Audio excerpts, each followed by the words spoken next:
పుష్కరాలు వచ్చిన టైంలో దాదాపు వినాయకుడి గుడి దగ్గర నుంచి మొత్తం రోడ్డు మీద ఉన్న టెంపుల్స్ అన్ని కొట్టుకుంటూ రాంబరప్పాడు రింగ్ దాకా మొత్తం గుళ్ళన్నీ కూలగొట్టేశారు. ఎవరో కాదు, చంద్రబాబు నాయుడు గారు. కట్ చేస్తే విజయవాడలో దక్షిణాముఖ ఆంజనేయ స్వామి, సీతమ్మ వారి పాదాలు, రాహు కేతు, ఒడ్డు బొమ్మ, గోశాల కృష్ణుడి దేవాలయాలకు ఎల్లుండి శంకుస్థాపన చేయనున్నారు సీఎం జగన్.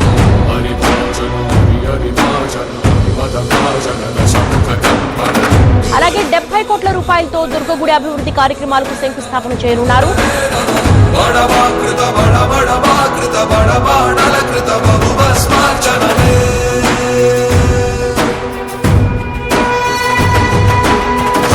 కర్మ నిర్వహణ కోరిన దర్పకూడ దుర్జయ సమమౌనని చాటిన నాటి పురాణ ప్రబోధం నలుచరగులుగా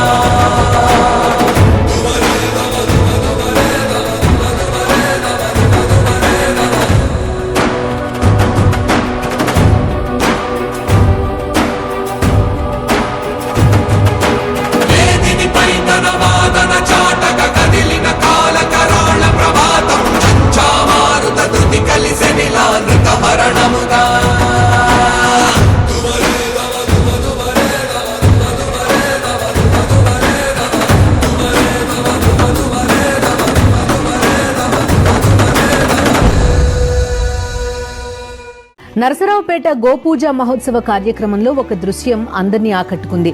స్టాల్స్ ని సందర్శిస్తూ ముందుకు వెళ్తున్న సీఎం వైఎస్ జగన్మోహన్ రెడ్డి గంగిరెద్దు వద్ద ఆగారు. అప్పుడు సీఎంను ఆశీర్వదిస్తున్నట్టు గంగిరెద్దు తలను కిందికి పైకి పదే ఊపింది. ఆ క్షణంలో ఐరన్ ఫెన్స్ కి అటువైపు ఉన్న ఎద్దు తల ఫెన్స్ పై ఉన్న ఐరన్ రాడ్ కి ఎక్కడ తగులుతుందోనని వెంటనే ఆ రాడ్ పై సీఎం తన ఎడమ చేతిని ఉంచారు. ఆ తర్వాత అదే చేత్తో ఎద్దు తలపైన ఉంచి పక్కకు జరుపుతూ జాగ్రత్త అంటూ గంగిరెద్దుల వాడిని హెచ్చరించారు. వైఎస్ జగన్మోహన్ రెడ్డి మనసున్న మహారాజని ఈ ఘటన మరోసారి నిరూపించిందంటున్నారు అక్కడి వారు.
రాజకీయాల కోసం చివరికి దేవుణ్ణి సైతం కూడా వదిలిపెట్టడం లేదు. చంద్రబాబు నాయుడు గారి 100 రోజుల పాలన మీద దృష్టి పెట్టేసరికి ఇప్పుడు తిరుమలకు వచ్చే నెయ్యి కల్తీ జరిగిందంటూ ఇంకో డైవర్షన్.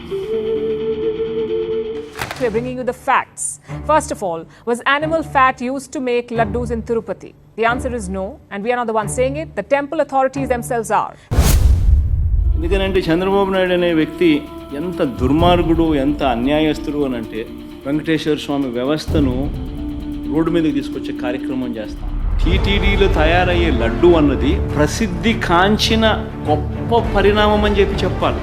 టీటీడీలో ప్రాక్టీస్ చేస్తూ ఉన్న ప్రాక్టీసెస్ ఎంత గొప్పవి అని చెప్పి ఇంకా మనం పొగుడుకోవాలి. కానీ మనమేం చేస్తూ ఉన్నాము, ఒక రోబస్ట్ ప్రక్రియ ఉంటే ప్రతి వెహికల్ను సప్లై చేసే ప్రతి వెహికల్ వాళ్ళ సర్టిఫికేట్ తీసుకొని రావడమే కాకుండా టీటీడీ ఆ ప్రతి వెహికల్లో నుంచి 3 శాంపుల్స్ తీసి ఆ శాంపుల్స్ పాస్ అవుతేనే నీకు లోపలికి పోయేదానికి పర్మిషన్ ఇస్తూ టీటీడీలో లడ్డు తయారు చేయడానికి ఉపయోగపెట్టే పరిస్థితి ఉంది అని చెప్పి తెలిసినప్పుడు, ఇంత గొప్ప ప్రాక్టీస్ ఉన్నప్పుడు, ఇంత గొప్ప పరిస్థితి ఉన్నప్పుడు క్రెడిట్ తీసుకోవాల్సింది పోయి మనం ఏం చేస్తూ ఉన్నాము, అబద్ధానికి రెక్కలు కడతా ఉన్నాము.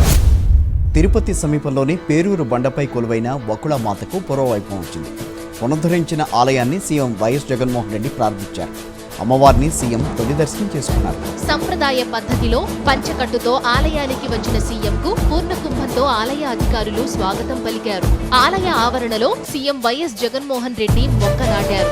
హిందూ ధర్మం, ఆలయాల పరిరక్షణపై మాట్లాడే హక్కు డిప్యూటీ సీఎం పవన్ కు లేదన్నారు మాజీ సీఎం వైఎస్ జగన్. ప్రసిద్ధ కాశీనాయన క్షేత్రాన్ని కూలుస్తుంటే ఒక మాట కూడా పవన్ మాట్లాడలేదని జగన్ మండిపడ్డారు. ఈ మేరకు జగన్ ఎక్స్ లో పోస్ట్ చేశారు. వైఎస్ఆర్సీపీ పాలనలో రాష్ట్రంలో ఆలయాల పరిరక్షణ కొనసాగిందన్నారు. ఇప్పుడు సీఎం, డిప్యూటీ సీఎం ఆదేశాలతో ఏపీలో ఆధ్యాత్మిక శోభ దెబ్బతింటుందని జగన్ ఆగ్రహం వ్యక్తం చేశారు. మన ఫ్యామిలీస్ కి ఎంత దగ్గర సంబంధం. మీ నాన్నగారు అంటే మా నాన్నగారికి చాలా ప్రాణం. It's all of you are having so much of affection. మీరు ఫోన్ చేయడమే నాకు 1000 ఏనుగుల బలంగా ఉంది. మేరకు నేను ఒక రిక్వెస్ట్ సుబ్బారెడ్డి అన్నకి, అదేవిధంగా జగన్మోహన్ రెడ్డి అన్నకు ఒక రిక్వెస్ట్ చేస్తే, అన్న మీరు తిరుమల తిరుపతి అంటే ప్రపంచంలోనే ప్రఖ్యాతిగాంచిన దేవాలయం. ఆ దేవాలయానికి ఈరోజు ఆంధ్రప్రదేశ్ ప్రజల ఆశీస్సులతో, దేవుడి ఆశీస్సులతో మీరు అక్కడ ముఖ్యమంత్రిగా ఉన్నారు, సుబ్బారెడ్డి అన్న చైర్మన్ గా ఉన్నారు.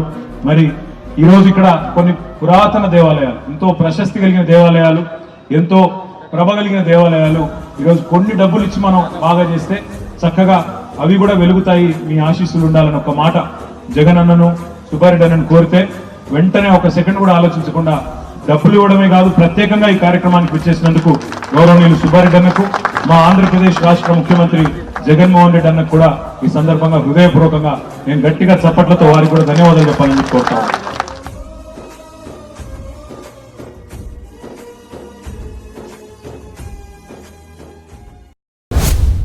అమరావతిలో ఆలయాన్ని కట్టినా అది వైఎస్ఆర్సీపీనే, వైజాగ్లో ఆలయాన్ని కట్టినా అది వైఎస్ఆర్సీపీనే, భువనేశ్వర్లో ఆలయం కట్టినా అది వైఎస్ఆర్సీపీనే, హైదరాబాద్లో జూబ్లీ హిల్స్లో ఆలయాన్ని కట్టినా అది వైఎస్ఆర్సీపీనే, చెన్నైలో కూడా ఆలయాలు కట్టినా అది వైఎస్ఆర్సీపీనే.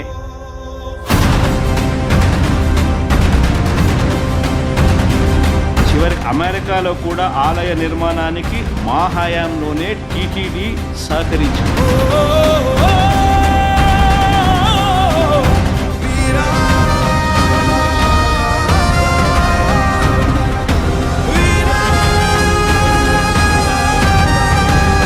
రామాయణం చూసినా, మహాభారతం చూసినా, ఏది చూసినా ఇట్టగే కనిపిస్తాయి. రాముడు అన్ని కష్టాలు పడతాడు. రాముడు మాట మీద నిలబడ్డాడు కాబట్టి, నిజం చెప్పాడు కాబట్టి, రాముడు ప్రిన్సిపల్డ్ గా బతికాడు కాబట్టి, వాల్యూస్ ఉన్నాయి కాబట్టి కష్టాలు అనుభవించినాడు, మారణ్యవాసం చేసినాడు, రకరకాలుగా ఇబ్బందులు పడినాడు. బట్ లాస్ట్ కేమో దేవుడు మంచినే గెలిపించినాడు.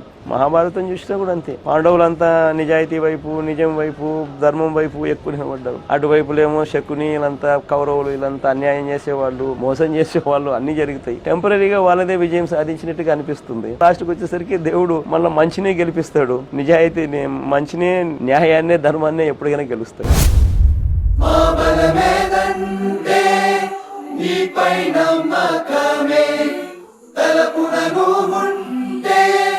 సకలం మంగళమే మహిమాన్విత మంత్రం నీ నామం